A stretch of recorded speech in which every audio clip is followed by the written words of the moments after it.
동양 사상에서 나온 사자성어 가운데 천지개벽이라는 말이 있죠. 천지개벽.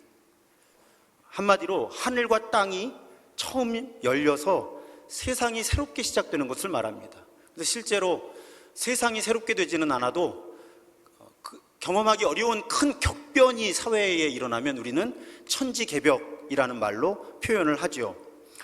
이 단어를 기준으로 보면 사실 성경에는 두 번의 천지개벽이 이루어집니다. 첫 번째 천지개벽이 언제 일어납니까? 창세기 1장 1절에 일어납니다. 태초에 하나님이 천지를, 하늘과 땅을 창조하셨다. 자, 천지가 개벽해서 세상을 하나님이 창조하신 거죠. 그런데 성경의 마지막에 이르면 또 한 번의 천지개벽이 이루어집니다. 바로 요한계시록 21장이에요. 하나님께서 새 하늘과 새 땅을 창조하신다는 거예요. 천지개벽이 다시 일어난다는 겁니다. 그래서 여러분, 성경의 구조는 아주 분명합니다.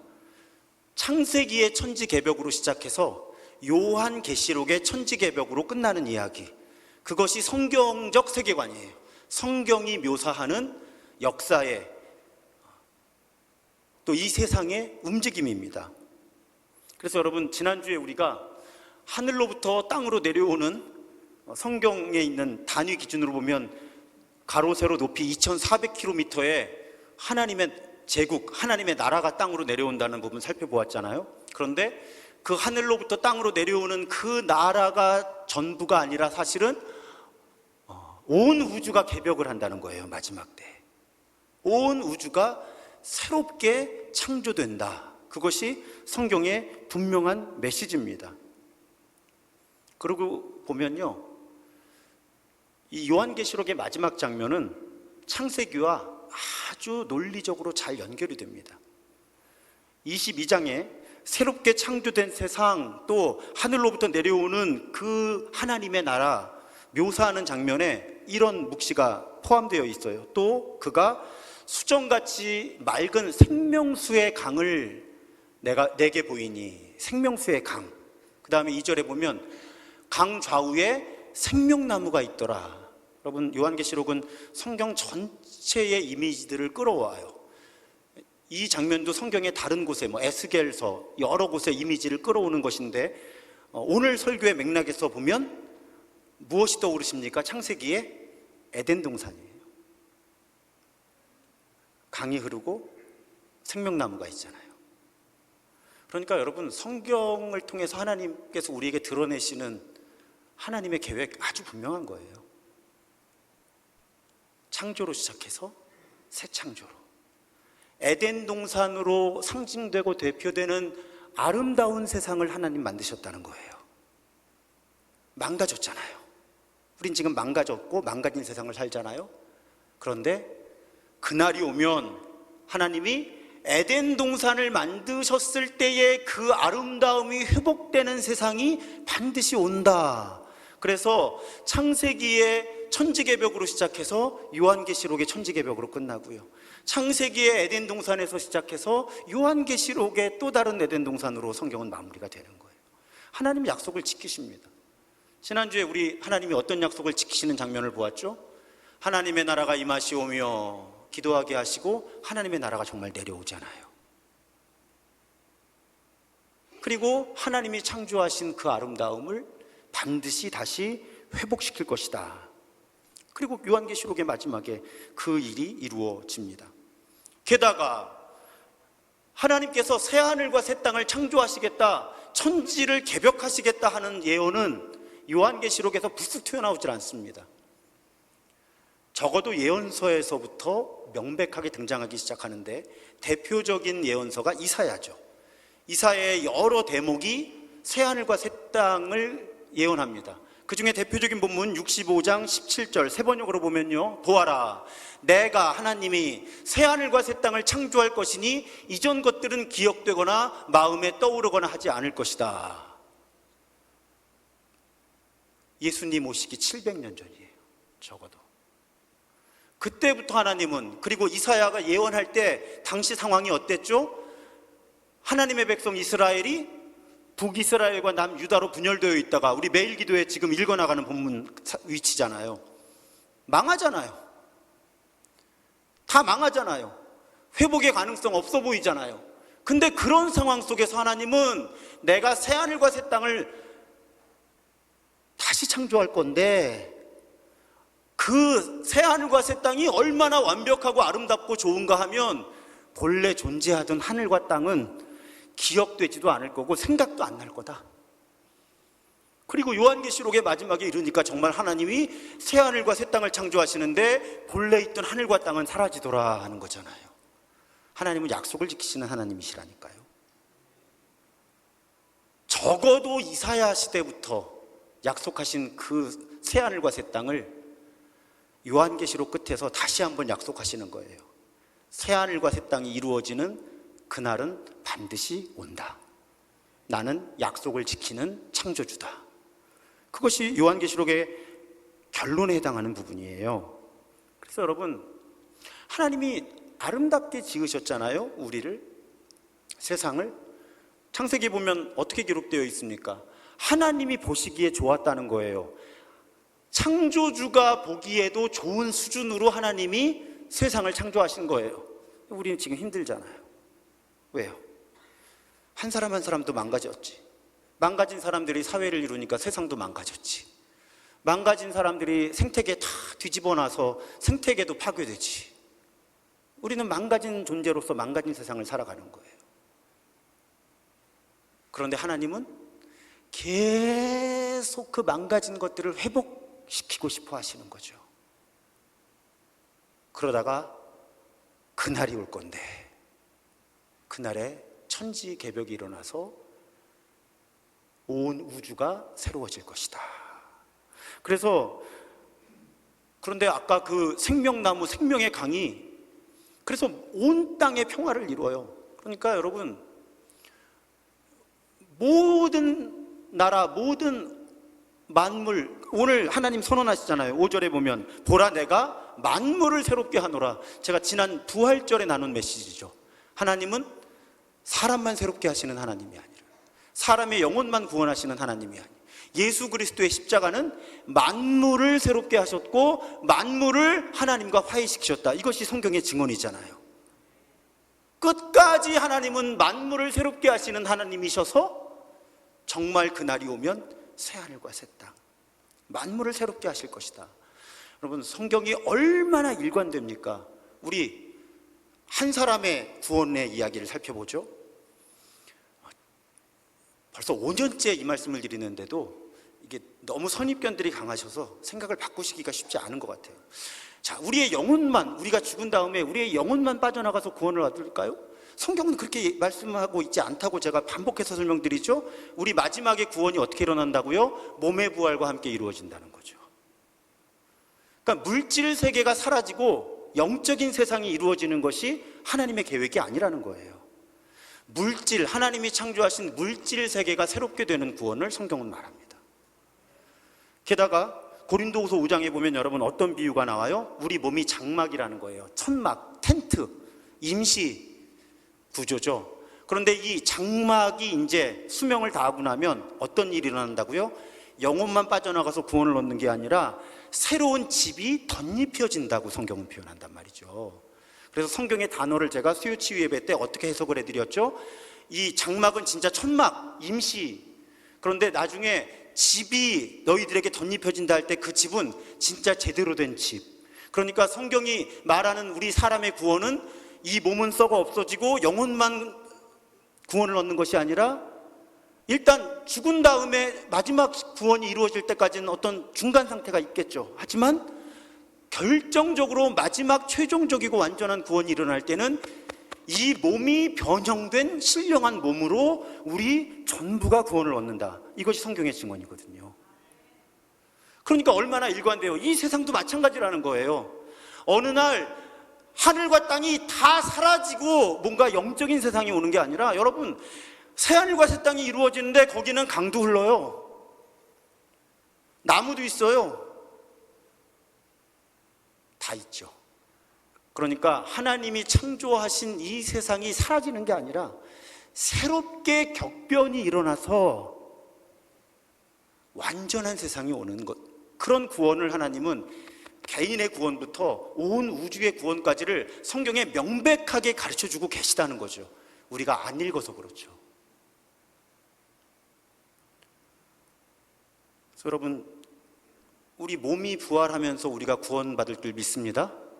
마찬가지로 온 세상, 온 우주가 새로워지면서 최종적이고 완전한 구원이 이 땅에 임하는 거예요. 그럴 때 우리가 하나님의 창조에 대한 이해를 좀 보충할 필요가 있습니다. 많은 분들이 창세기 1장과 2장에서 하나님의 창조가 끝났다고 생각하는 분들이 계신 거죠. 그리고 하나님이 쉬셨다. 근데 여러분, 교회는 그렇게 고백하지 않았습니다. 지난 2000년의 역사 속에서 교회는 전통적으로 우리 하나님의 창조를 세 개의 언어로 표현해 왔어요. 태초의 창조, 이것이 창세기의 창조입니다. 그런데 그 하나님은 계속 창조하고 계시다는 거고요. 오늘 그러다가 마지막에 새롭게 창조하신다는 거예요. 교회는 성경을 통해서 우리 하나님의 창조를 세 가지 각도에서 이해해 왔고 설명해 왔다는 것입니다. 여러분, 하나님은 창조를 쉬신 적이 없어요. 예를 하나 들어보겠습니다. 여러분, 우리의 몸이요, 어제의 그 몸이 아니에요. 사실은 엄밀히 말하면 여러분, 오늘의 나는 어제의 내가 아닙니다. 신체적으로 우선 그래요. 제가 2021년에 이스라엘의 한 연구소가 네이처 메디신이라고 하는 잡지에 기고한 이제 기사화되었었는데 그걸 좀 검색을 해봤어요. 그랬더니 우리 몸이요, 하루에 평균 약 3,300억 개, 3,300개가 아니고요, 3,300억 개의 세포를 갈아치운대요. 우리 몸이. 몸 전체 세포의 1% 정도가 매일 바뀌는 거예요. 1초당 380만 개 꼴로 세포는 새로워집니다. 물론 어떤 세포는 무거워요, 커요. 오래가는 세포들이 있어요. 혈구 같은 거, 적혈구, 백혈구, 이런 세포들은 주기가 짧죠. 그런데 이 연구소의 계산 결과는 물론 과학이라는 것이 끊임없이 변화하지만요, 숫자로만 보면 우리 몸의 전체 세포가 평균 80일이면 다 새로워진다는 거예요. 80일. 3개월에 한 번씩 우리 몸은 새로워지는 거예요. 그리고 질량 기준으로 보면 평균 1년 반에 한 번씩 우리 몸은 완전히 새로워지는 겁니다. 1년 반에 한 번씩. 그만큼 변화가 많이 일어나는 거예요. 저처럼 머리카락이 적은 분들도요, 새롭게 태어나는 머리카락이 있다니까요. 빠지는 머리카락 수가 더 많아서 그럴 뿐이지 몸은 끊임없이 새로워집니다. 어제 그 몸이 아니고요, 1초 전에 그 몸이 아닌 거예요. 여러분 생각해 보세요. 1초당 380만 개 꼴로 세포가 변화하고 있다면 제가 지금 이 설명을 하는 동안에도 제 몸은 새로워져 있는 거죠. 몸만 새로워지는 게 아니죠. 성경은 우리의 모든 것이 새로워지고 있다고 분명하게 밝히고 있습니다. 고린도후서 5장 17절, 그런즉 누구든지 그리스도 안에 있으면 새로운 피조물이라, 이전 것은 지나갔으니 보라 새 것이 되었도다. 자, 예수를 주님으로 그리스도로 고백할 때 우리 존재 전체가 새로워진다는 거예요. 그런데 그러면 한번 내가 예수를 주님으로 그리스도로 고백했으니까 새로운 피조물이 되고 멈추는 것이냐? 그렇지 않다는 겁니다. 베드로후서 3장 18절 세번역으로 보면 우리의 주님이시며 구주이신 그리스도 예수에 대한 지식과 그의 은혜 안에서 자라십시오. 여러분, 성장한다는 거예요. 우리는 성장한다는 건 변화한다는 뜻입니다. 여러분, 어린아이가 자라는 모습을 생각해 보세요. 얼마나 많은 변화가 일어나는 거예요. 신체적, 정신적, 영적. 우리가 그런 변화가 끊임없이 우리에게서 일어나고 있다는 것입니다. 고린도후서 3장 18절, 우리는 주님과 같은 모습으로 변화하여 점점 더 큰 영광에 이르게 됩니다. 여러분, 우리 흔히 쓰는 표현이잖아요. 우리가 예수님을 닮아가야 한다, 하나님의 성품에 참여하는 사람들이 되어야 한다, 하나님의 영상을 회복하는 사람들이 되어야 한다. 우리 교회 설교와 기도의 언어에서 아주 자주 반복되는 말씀이잖아요. 이 말이 무슨 뜻이에요? 우리는 끊임없이 변화되고 있다는 뜻이고요, 변화해야 한다는 뜻이잖아요. 우리는 한순간도 고정되어 있지 않습니다. 자, 한 사람 한 사람이 한순간도 고정되어 있지 않아요? 그러니까 사람과 사람 사이의 관계도 한순간도 고정되어 있지 않은 거예요. 부부가 오래 살아도 어떤 때 가까워지는 것처럼 느꼈다가 어떤 때 멀어지는 것처럼 느끼죠. 왜? 사람이 끊임없이 변하기 때문에 개인이 관계도 끊임없이 미묘하게나마 변화하는 거고요. 그런 사람들이 모이고 사회를 이루니까 어떻게 해요? 이 세상도 끊임없이 움직여 나가는 겁니다. 요즘에 속회신방하면서 특히 어르신들이 그런 말씀 많이 하세요. 교회가 또 세상이 이렇게 빨리 변화하는 건 정말 당황스럽다는 거죠. 변화합니다. 그리고 여러분, 사람이 변하면 어떻게 돼요? 그 사람들이 생태계 전체에 영향을 미치잖아요. 그러니까 모든 생태계가 지금 함께 변화하고 있는 거예요. 그런가 하면 여러분, 온 우주가 변화하고 있습니다. 과학 시간 아니니까 아주 근본적인 말씀 하나만 드려볼까요? 여러분, 우주가 고정된 것처럼 느끼잖아요. 우리는 하늘의 별을 보면서. 지금도 우주는 엄청난 속도로 팽창하고 있는 거 아십니까? 이제 그걸 과학자들이 계산을 하는 게 허블 상수라는 거예요. 뭐 계산 방식 때문에 다소간의 차이가 있기는 하지만 뭐 이건 설명이 복잡합니다. 1메가파섹당, 메가파섹이 이게 우주의 크기가요, 여러분, 쉬운 게 아니에요. 1메가파섹당 하는데 1메가파섹이요, 빛이 326만 년을 가야 되는 거리래요. 326년이 아니고요, 빛이 326만 년. 근데 그 정도 거리 단위로 1초에 70km씩 우주가 팽창되는 속도가 빨라진다는 거죠. 그러니까 지금 우주가 고정된 것이 아니에요. 우주는 계속 확장되면서 멀어지고 있는 거예요. 아주 빠른 속도로. 그러니 여러분, 변하지 않는 것이 없어요. 우리 한 사람 한 사람의 세포 하나하나도 지금 변화하고 있고요. 당장 하나님이 만드신 이 우주가 살아있다고 할 만큼 계속 확장되면서 그 안에서 별이 만들어지고 사라지고 블랙홀, 백색외성, 하나님이 만드신 모든 세상이 살아 움직이는 것처럼 보입니다. 왜 그럴까요? 이 모든 변화의 근본은 우리 하나님이 계속 창조하시고 계시기 때문이에요. 하나님은 계속 창조하고 계신 하나님이십니다. 그래서 지금도 새롭게 태어나는 종이 있고 멸종하는 종이 있죠. 하나님의 창조는 계속되고 있는 거예요. 태초에 세상을 창조하신 하나님의 그 창조의 손길은 멈춘 적이 없습니다. 그럴 수가 없어요. 왜 그런가 하면요, 본래 완벽하게 창조하신 피조물들이 계속 망가지고 있잖아요. 그러니까 하나님은 새롭게 하셔야 되는 거고요. 또 본래 완벽하게 창조하신 피조물들 더욱 완벽하고 아름답게 만들어 가시기 위해서도 하나님은 계속 창조하고 계시는 거예요. 하나님께서 계속 나를, 온 세상을, 온 우주를 창조하고 계시다라는 고백을 하기 가장 좋은 환경은 사람의 손이 덜 닿은 자연 속으로 깊이 들어가 보는 것입니다. 가끔 그렇게 해야 합니다. 가능하면 혼자 하면 좋습니다. 그리고 여러분, 이 예배당에서 우리가 주일 예배를 드릴 때 했던 그 고백을 한번 반복해 보십시오. 숨을 깊이 들이마시면서 하나님이 내 안에 계시고, 숨을 길게 내쉬면서 하나님이 온 땅에 가득하시다, 온 우주에 가득하시다. 그럴 때 저는 가끔 뭐라고 표현해야 될까, 이걸? 신비 체험을 하는 거죠. 제 몸에 눈에도 안 보이는, 현미경으로 봐야 하는 작은 세포부터 여전히 확장되고 있는 저 우주 끝까지 하나님이 그 사랑 가득한 섬세한 손길로 계속 아름답게 빚어가고 계시다는 그 손길을 경험할 때 참 행복합니다.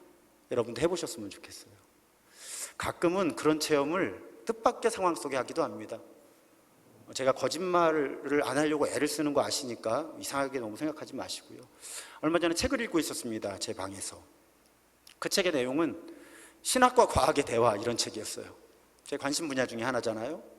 근데 거기서 하나님의 계속된 창조와 새 창조와 이런 이야기들과 현대 과학이, 생물학이, 또 천체 물리학이 발견하고 있는 여러 진리들을 이렇게 연결시켜서 설명하려고 하는 그런 책이었어요. 근데 그 순간 정말 창조주의 영이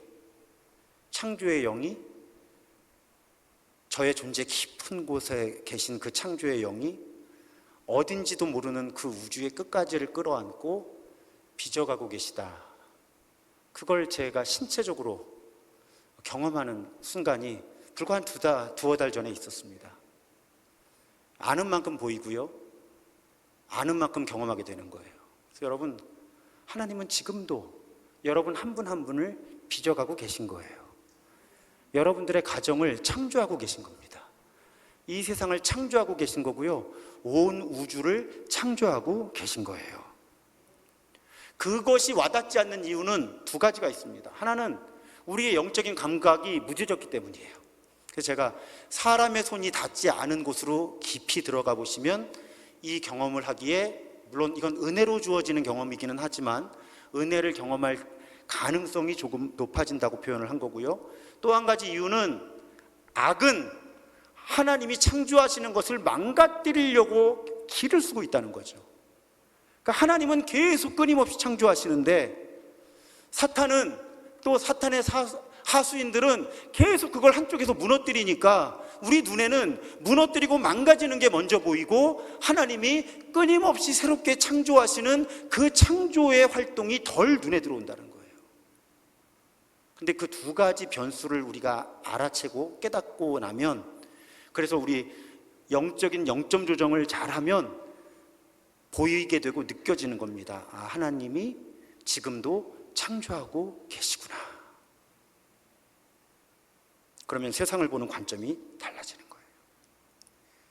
그래서 여러분, 그런 영적인 감각이 생기고 나면 자신의 사명이 무엇인지가 새롭게 보입니다.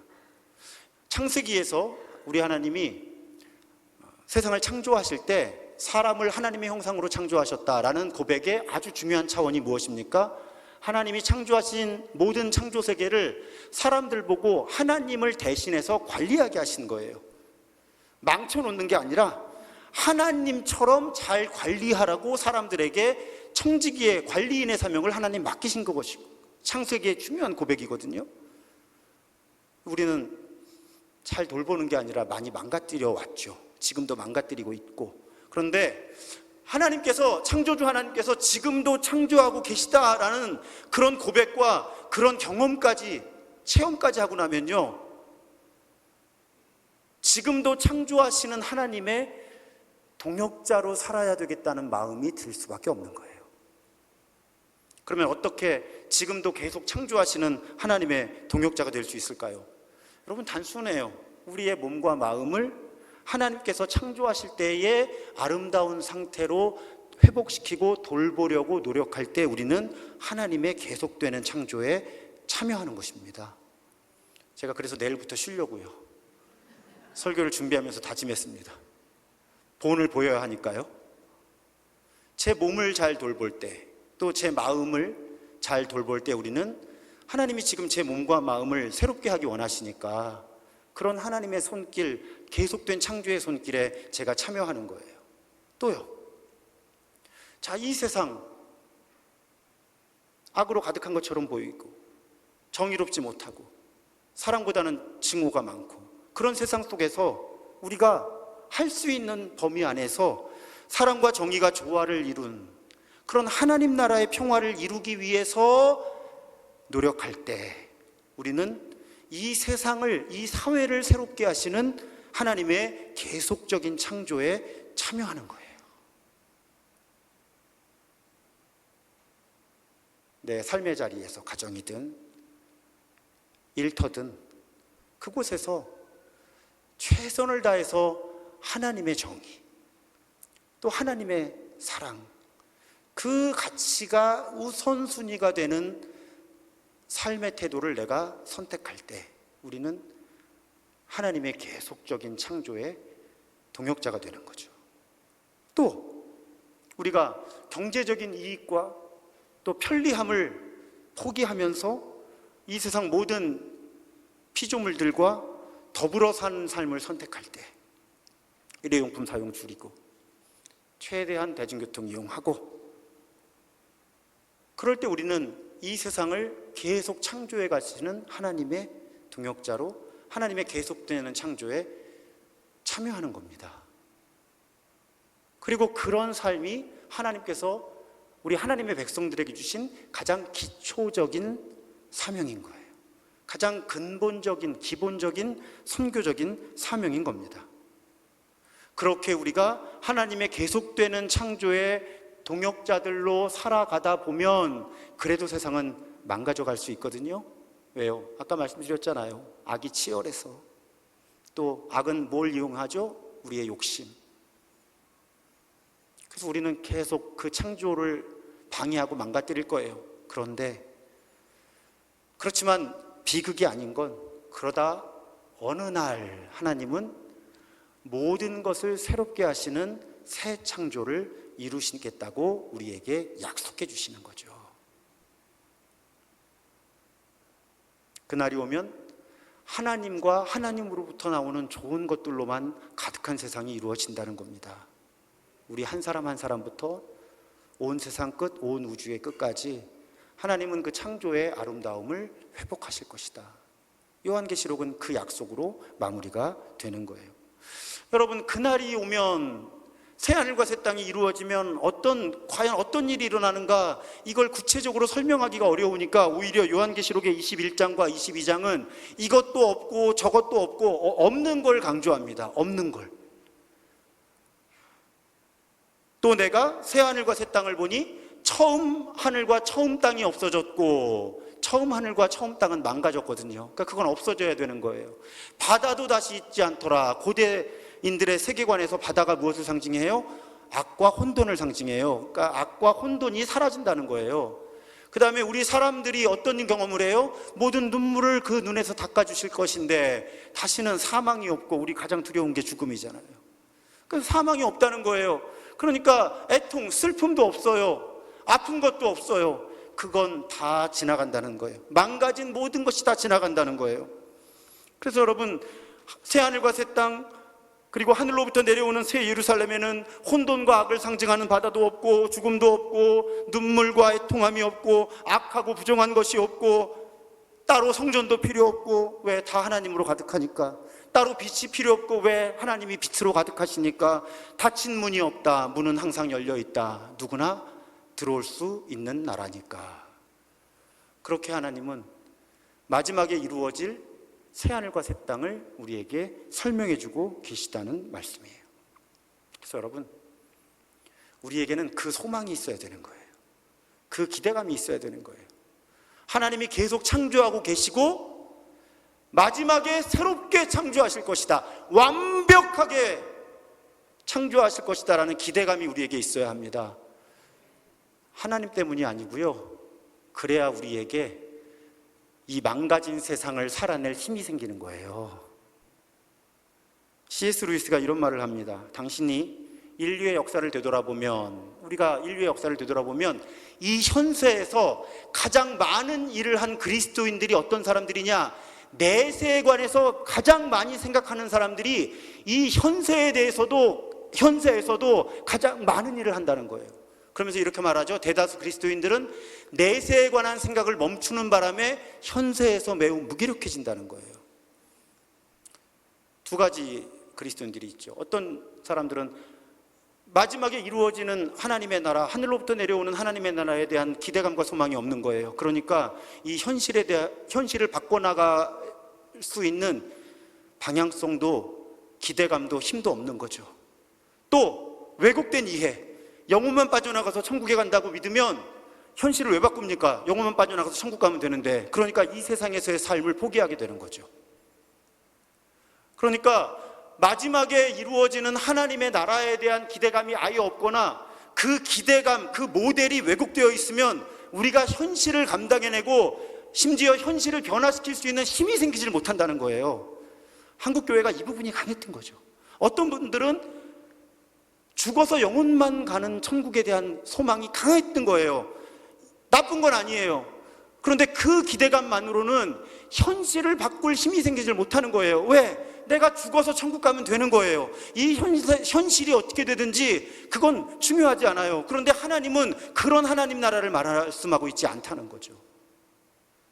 이 땅에 이루어지는 하나님의 나라를 강조하고 계신 거예요. 죽어서 가는 하나님의 나라도 말씀하시지만, 그러니까 죽어서 영혼만 가는 하나님의 나라를 붙들고 살면 이 소망도 커요. 하지만 하나님이 창조하신 그 창조의 질서에서 망가진 나 자신과 이 세상을 바꿀 힘이 죽어서 영혼만 가는 천국을 붙들고 사는 사람들에게 나타나기는 쉽지 않다는 겁니다. 또 반대로 어떤 진보적인 분들은 아예 내세에 대한 소망을 갖지를 않아요. 그냥 하나님의 나라가 이 땅에 이루어지는 현실 속에 이루어지는 하나님의 나라에만 너무 무게중심을 둡니다. 아예 내세가 없다고 생각하는 그리스도인들도 있어요. 마찬가지 현상이 나타나는 거죠. 우리의 노력으로 바꿀 수 있는 이 세상의 구조는 한계가 있거든요. 그럴 때 하나님께서 마지막에 새하늘과 새 땅을 주신다고 하는 비전은 사실은 어마어마한 힘을 우리에게 주는 거예요. 이 현실을 감당해내고 바꿔나갈 수 있는. C.S. 루이스는 바로 그런 표현을 한 겁니다. 그 대표적인 사례, 저는 자주 강조하죠. 미국의 마틴 루터 킹 주니어 목사, 1960년대 미국의 인종차별이 극심했을 때 어떤 설교를 하죠? I have a dream, 나에게는 꿈이 있습니다 하면서 인종차별이 철폐된 세상에 대한 꿈을 설교한단 말이죠. 선포한단 말이에요. 그런데 그 마틴 루터 킹 주니어 목사의 I have a dream, 그 드림이 어디서 왔냐는 거예요. 이사야의 비전이었잖아요. 세상 다 망가진 것처럼 보이는데 하나님께서는 새하늘과 새 땅을 약속해 주셨거든요. 마틴 루터 킹 주니어 목사가 보기에는 이게 바로 예언자적인 상상력이에요. 1960년대 미국이 인종차별로 가득했지만 마틴 루터 킹 주니어 목사가 성령님의 도우심으로 보게 된 그 예언자적인 상상력은 하나님께서 이루시는 새하늘과 새 땅에는 이런 종류의 인종차별은 없다는 거예요. 바로 이런 사례죠. 현실을 보면 절망할 수밖에 없는데 하나님께서 계속 창조하시고 언젠가 새하늘과 새 땅을 회복하실 것이다라는 그 기대감이 있는 사람은 현실에 어떤 어려움과 절망이 있어도 거기서 주저앉고 포기하는 것이 아니라 계속 창조하시는 하나님과 더불어 끝까지 창조하실 하나님, 새하늘과 새 땅을 새롭게 하실 그 하나님과 더불어 끝까지 버텨내면서 자신과 이 세상을 하나님의 피조물답게, 하나님의 나라답게 바꾸어 나갈 수 있는 그런 사람들로 살아낼 수 있다는 것입니다. 오늘날이 아니죠. 인류의 역사 속에 하나님은 그런 그리스도인들, 그런 교회를 기대하시는 거예요. 그래서 성경의 마지막에 너무나 사람의 말로 표현하기 어려운 이 묵시를 보게 하시는 겁니다. 여러분, 우리 현실을 보면 실망할 수밖에 없습니다. 비관적이 될 수밖에 없죠. 하지만 여러분, 저에게도 꿈이 있습니다. 하나님은 지금도 창조하고 계신 줄 믿습니다. 그리고 언젠가 새하늘과 새 땅을 회복시키실 줄 믿습니다. 그래서 저는 계속 꿈을 꿀 겁니다. 그 꿈을 계속 설교할 겁니다. 선포할 거예요. 우리가 모두 그 하나님의 꿈에 참여하는 사람들이 되었으면 좋겠습니다. 요한계시록을 처음 들었던 그리스도인들과 우리에게 성령님을 통해서 지금 하나님은 그렇게 말씀하시는 거예요. 내가, 하나님이 새하늘과 새 땅을 창조할 거야. 그러니까 그날을 기다리면서 버텨라.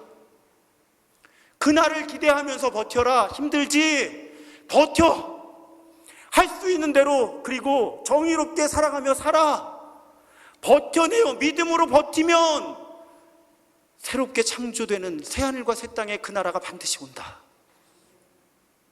그래서 요한계시록은 우리에게 선택하라고 합니다. 계속 선택의 이야기였죠. 이제 마무리예요. 오늘 요한계시록을 마무리하면서 이런 언어를 사용해 봤습니다. 요한계시록을 통해 하나님 우리에게 물으시는 거예요. 욕망의 사람이 될 것인가? 희망의 사람이 될 것인가? 욕망의 사람들, 현실적인 이익을 얻기 위해서 짐승의 표를 받습니다. 돈 조금 더 벌고 조금 더 높은 자리에 올라가고 조금 더 즐겁게 살기 위해서 기꺼이 그 욕망을 위해서 짐승의 표를 받는 사람들이에요. 희망의 사람들은 어떤 사람들입니까? 하나님이 계속 창조하시고 새롭게 창조하시는 날을 기대하고 기다리면서 기도하기 때문에 오늘 희망을 갖고 예수 어린 양이 어디로 가시든지 따라가는 삶을 선택하는 거예요. 우리 하루에도 12번 그 선택을 해야 합니다. 사랑하는 여러분, 욕망의 사람이 되시겠습니까? 희망의 사람이 되시겠습니까? 우리 요한계시록을 통해 욕망의 사람으로 살기보다는 희망의 사람으로 살기를 새롭게 결단하고, 그래서 끊임없이 창조하시고 새롭게 창조하시는 하나님의 은총 아래서 이 세상을 이기며 살아가게 되기를, 더욱 이기며 살아가게 되기를 주님의 이름으로 축복합니다.